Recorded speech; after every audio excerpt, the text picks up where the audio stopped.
One person that sticks out to me particularly is Imam Zaynul Abideen, because he lived through Karbala. He lived in the good times too, when things were good, and then he went to Karbala and Ashura, and he saw what happened to his whole family, all his friends, his brothers, his uncle, his father, everybody got slaughtered. He witnessed all this. He wanted to fight, but he couldn't because he was sick. He tried, and he had the spirit, but he couldn't fight, because if he died, the imamate would have been ceased at that point.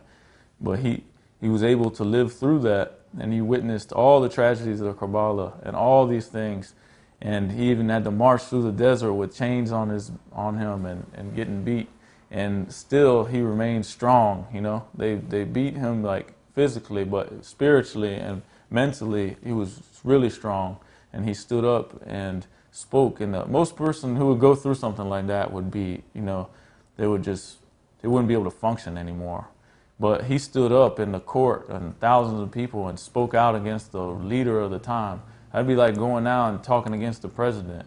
And he spoke out in such an elegant way that he showed everybody and brought the whole crowd to tears. And even though he was in prison, he would still make salat and make prayer until his ankles would swell. And he was still a solid backbone for his whole family, and everybody turned to him, and he was able to provide peace for them, And I just look at that as like, whatever we go through in life, it could never compare to what he went through.